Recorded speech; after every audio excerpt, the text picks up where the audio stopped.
Hello Hustef, and greetings from Finland. People in software industry are always talking about the context and how it affects things, like testing for example. But how to actually use the context? I'm test coach Jani Grönman, and I will be talking about a real-life case example on how I and my colleagues used the context in creating a testing strategy for our clients. Welcome to see my talk, and I'll see you there. Bye-bye. Hello, and welcome here. Thank you, Hustef, for having me, and congratulations on your 10th anniversary. Great job. So let's start. Who am I? I'm Jani Grönman, a testing coach and project manager from Finland. And what I do is I coach and train people in software testing, agile software development, and I do project manager work also. And I have a business and organization development look on things mostly. So that's quickly who am I. Couple of words of my employer. I work for Solita. We are a software contractor from Finland. We have about a little over 1,000 employees in 6 countries, in 12 cities. And that's it for the mandatory slides. So let's start with the talk. So today's talk, some background. Testers and agile people talk about context all the time. You know, you have probably heard like things like context is the king, or well, it depends on the context, and this might work in different contexts. So it's pretty common to talk about the context, but it's often pretty vague and abstract talk, and sometimes even an excuse for not saying anything, basically. So I wondered that how do you make the context a visible, kind of tangible thing that you can use in testing, for example, for your advantage? And why is it important to make the context visible? Well, we in Solita, we make mainly tailored solutions. All the customer cases are different. So it is really important for us to tailor also testing for the project. So we need to know the characteristics of each case when we do the testing. So that is why it's important for us. There is no one-size-fits-all solution for us in testing. Contents of today's talk are a case study where we use the context to formulate a testing strategy, and we will start with the problem statement, then move on to the approach, look at a bit of theory behind the approach, look at how we implemented this thing, what results came out of it, and what we are planning to do next. All right. What is the problem? What needs to be done?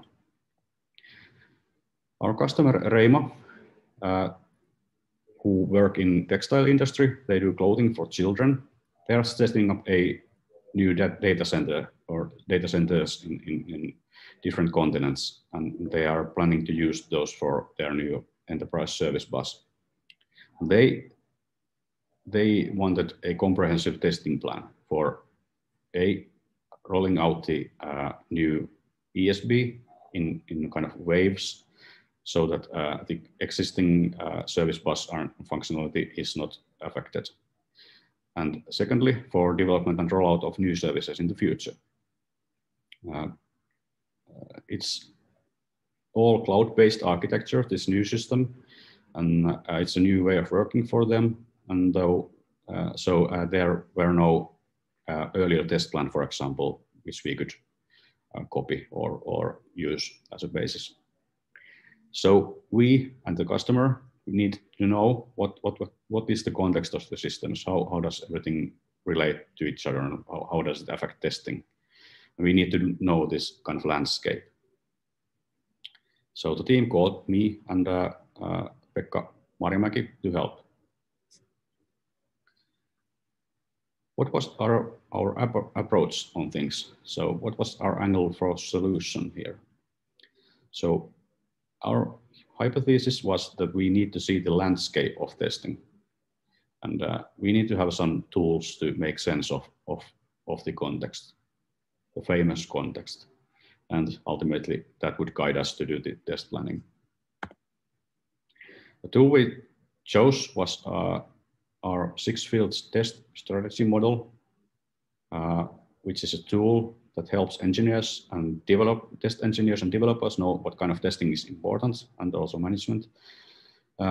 It's a tool for communicating different angles and communicating important aspects, and look at the products and the system from different angles.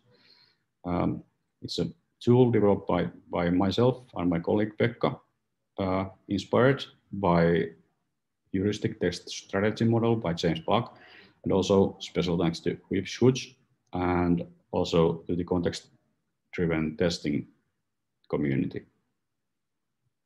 You need to be iterative and agile in forming the strategy, no big design upfront approach here. We have a co-design mentality, not us versus them, but us together. It also needs to be flexible, and it needs to be updated as project evolves. So no waterfall here. All right, what is the theory behind this? What's the reasoning why we chose these tools? First of all, complexity theory. And software projects usually are in a complicated or complex domains. We will look at those domains in the next slide. We need to be making sense of the environment to figure out the landscape. There might not be good practices or best practices at all, but we need empiricism to get those practices to emerge. Then we have a model of testing, what layers testing consists of, and strategy there is a foundation layer. So we use that as a theory basis here. Okay, this is really complicated,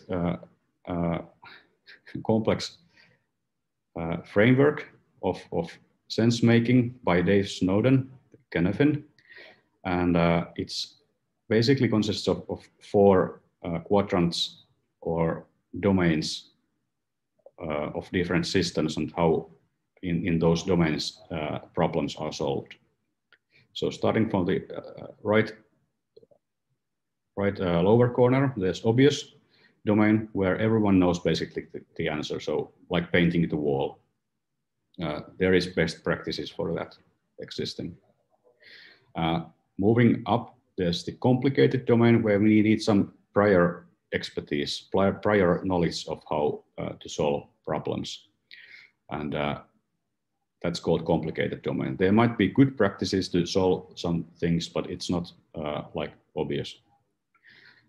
Continuing on the left, there are complex systems. And in complex domain, you have different options for solving problems. And our projects in software development typically are in a complex domain. So and in complex domain, there's emergent practice. So we usually use methods to slice problems into smaller pieces and then try to move them back to the complicated domain or even the obvious domain to solve those problems. And then there's the chaotic quadrant where you really don't want to be, because there's no causality there, and the solutions are hard to get by. So you don't want to be there, or in the disorder in the middle, like it's like way worse place to be. Then there's the shaded area called agile sphere, and that's the area where agile development methods and agile thinking of organization and problem solving seems to be working. So it's the reason why we want to use agile software development methods, for example, as we have usually these complex systems. All right, that's a really short introduction to CYNEFIN. Then we have this testing pyramid, layers of testing. On the top there, in the shaded area, you can, it's what outside world sees when you test a software. So you need to see the bashing of keyboard or using the mouse and filling out forms and whatnot. It's a part of test execution. Test execution is based on test techniques which you have chosen. So, for example, rapid software testing or black box testing, white box testing, test automation, things like that. They base on test design, test ideas, test scenarios, the test planning things. And all this is based on test strategy. So if we know what is important in quality way of thinking and in testing ways, we need to know the context. And this is why this strategy is important. So we need to understand the environment, missions, risks, and goals, what affects testing. We need to define quality aspects and testing activities, right? We need to do some modeling, perhaps, of product or project. And this is the foundation. This is this testing strategy.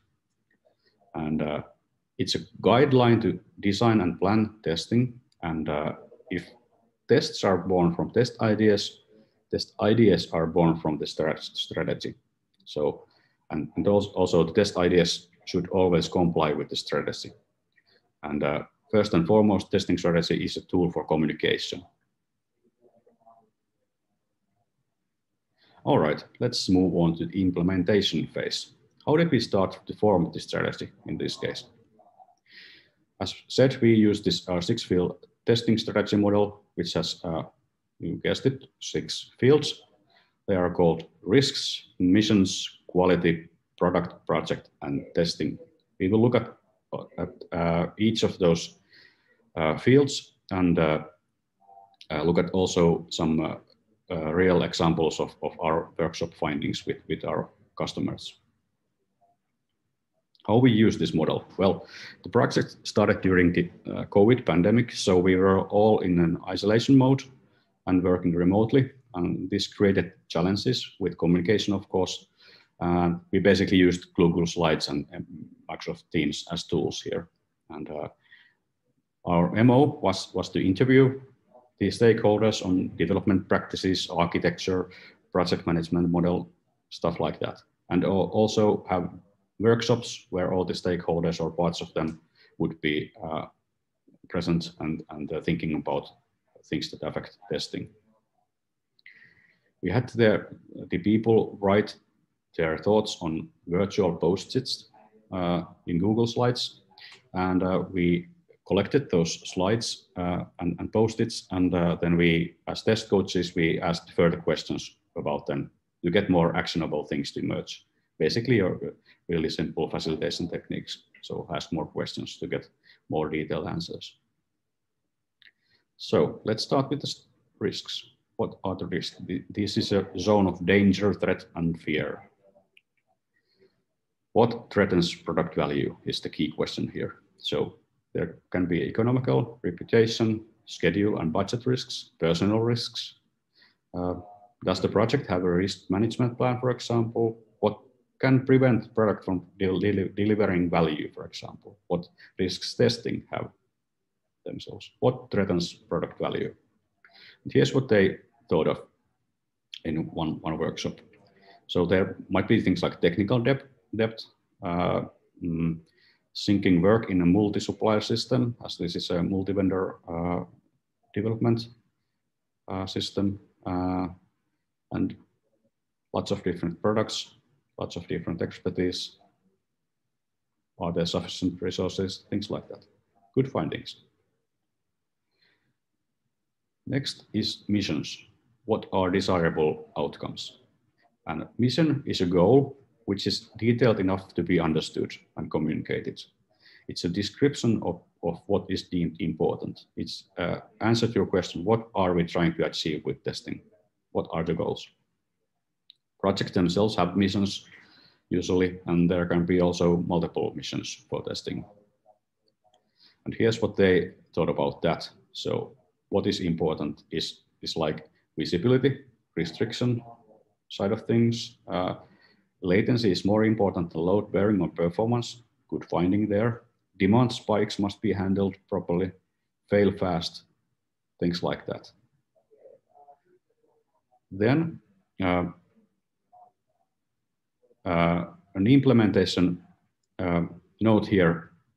What we did was that we went through all these post-its, and then we asked, how does this affect testing? How does demand spike affect testing? And then they told us that they need some kind of circuit breakers, for example. And the recovery testing is important in demand spikes. They found out that smart monitoring is needed for exceptions and failure handling, and that was a really important finding, as we will see in the further slides.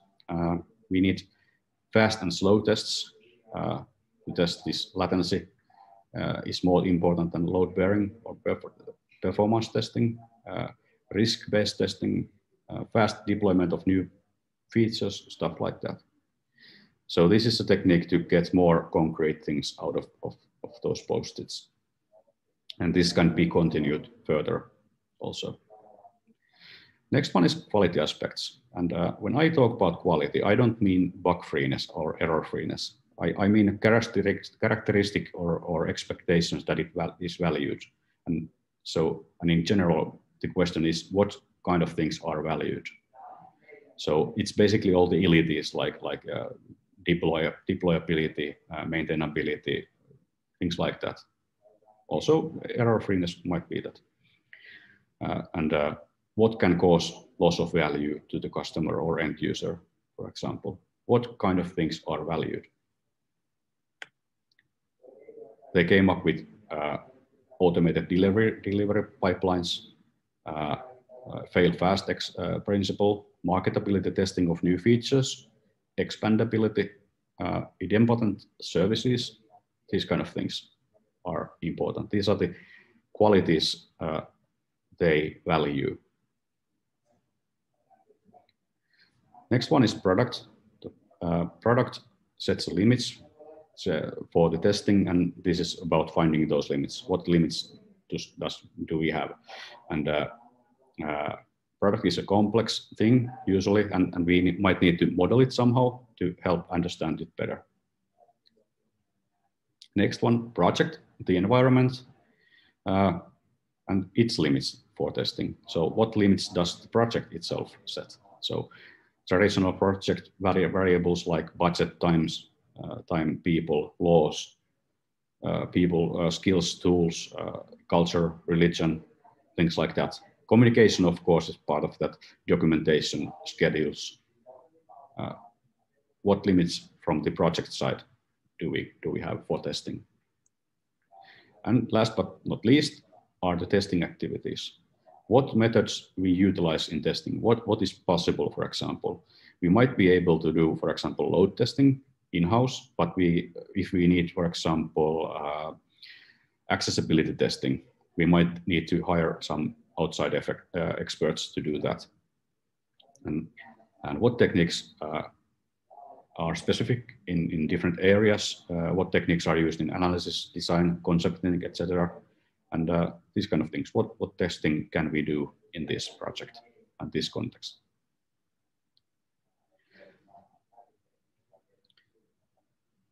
All right, so next up is results. What did we learn? What was important for testing?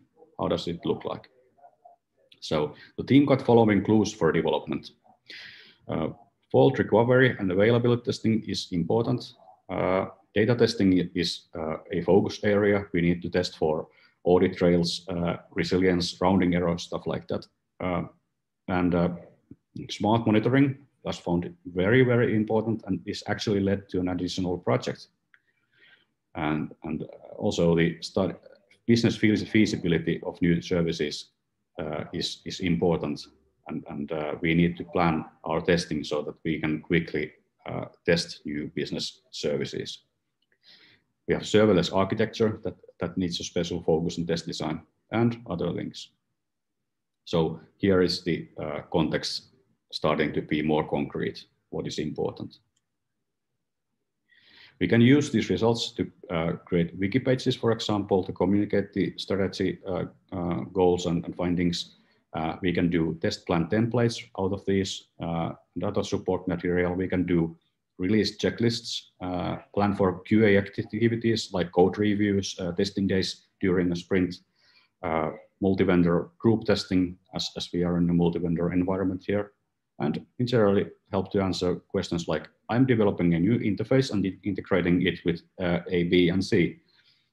What tests should I write for it? And that's how this can be used. And voila, here is the testing landscape where we have lakes of data on the right and tall tower doing the smart monitoring on the horizon, and the secure services and the swamp of rotten tests that we want to avoid. We have standalone distributed services and serverless architecture. We have quick prototyping of new services. We have a forest of documentation that is hopefully navigatable, and some new integrations, and the river of information flows through the landscape here. So that's how the landscape was formed. What next? How does this story continue? The development project is ongoing. The smart monitoring platform got more importance, and here it was really nice to have testing as a sales enabler. So we got new development project out of this strategy sessions. We need still a couple of more iterations with the strategy to get more focus and more priorities set for the testing. And the big step ahead of us is test design in general. We need to start developing those test ideas and scenarios based on our knowledge, what we do know now, and what we have uncovered. Thank you for this, and now it's time for questions and answers.